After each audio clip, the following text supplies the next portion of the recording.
Coming up next on Jax News Now, Old Man Winter makes its way into the deep south. We're tracking the cold, trucking across the country, remembering Elizabeth Edwards this weekend, and also the Jaguars trying to continue their winning streak. Jax News Now begins right now.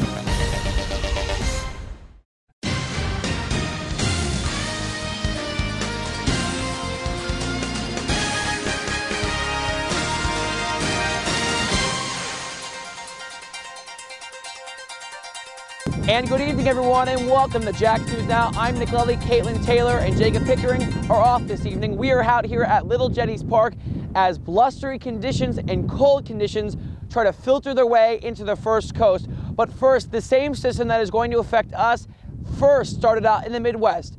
Take a look at this video here now into Jax News Now. That is video of the Metrodome in Minneapolis, Minnesota collapsing. This video is brought to you by Fox Sports Network.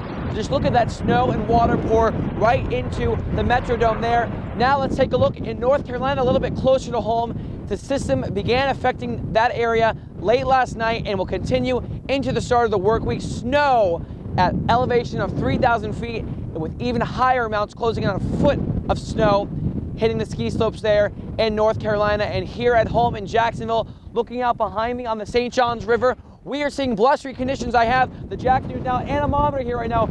Folks, we are clocking sustained winds closing in on 25, 30 miles per hour. That's closing in on tropical depression strength if they were here summer and we had those rainy conditions. Rains moved out earlier today and we now have some drying conditions, but those winds are going to bring in that cold air ushering from my northwest here, and that's why we're headed in to the freeze this evening. But first, let's show you Jackson Hole, Wyoming, where they actually made it above freezing today. We will actually probably get colder than they are tonight. So you can see how the weather is just kind of shifting across the country.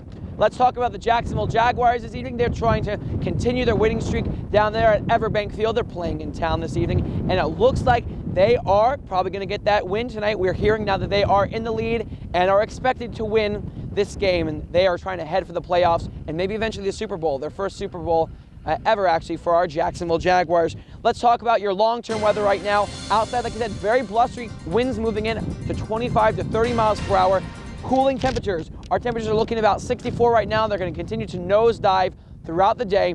And your next 7 days, expect some cold conditions, closing in at 19 degrees for our low. Tuesday, Old Man Winter just taking its toll here on the First Coast. But as we get further along in the work weekend towards next weekend, a moderating trend. We're going to see warming conditions there, of course. We have a lot coming, though, on Jax News Now for the rest of the Christmas season. Our Christmas special in St. Augustine coming soon, as well as a lot of other festivities going on in the First Coast. And, of course, later on this month, we're going to have our New Year's Eve special, as we always do. It's going to be right there on Jax News Now, so keep it tuned to Jax News Now. And finally, this evening, we talk about Elizabeth Edwards. The Jacksonville native died this past week after her metastasized breast cancer took its toll. We're remembering her this evening as a champion for rights of all people, and we are very saddened here at Jax News Now to hear that she did lose her battle with breast cancer, but she did encourage many people to continue to fight breast cancer, and we're trying to end that here on Jax News Now and all across the country for all women facing it. Elizabeth Edwards, we remember you. And out here this evening, blustery and cold, I'm Nick Lulli. The winds continue to whip me here as we close this newscast, but like I said, I'm Nick Lulli. Everyone have a great rest of your weekend, have a great rest of your work week, and do take care.